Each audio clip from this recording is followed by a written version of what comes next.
బీసీల యొక్క భిక్షంతో మహేష్ కుమార్ గౌడ్ వల్ల బీసీ ఉద్యమ భిక్షంతో వల్ల మహేష్ కుమార్ గౌడ్ పీసీసీ చీఫ్ అయ్యిండు. ఆ పీసీసీ చీఫ్గా ఆనాడు వర్కింగ్ ప్రెసిడెంట్ గుండి ప్రకటన చేసిండు.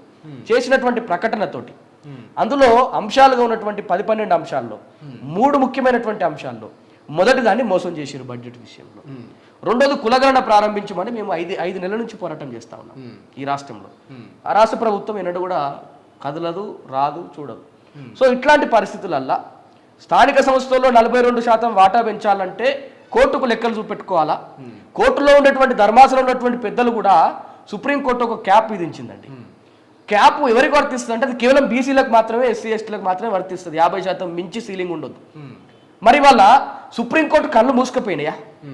ఈడబ్ల్యూఎస్ రిజర్వేషన్ పేరిట అదనంగా 10% తీసుకొచ్చి ఆ 10% రిజర్వేషన్ తోటి దాన్ని 50% మించినా కూడా అమలు చేస్తా ఉన్నారే. మరి సుప్రీంకోర్టు కళ్ళు మూసుకుపోయినాయా?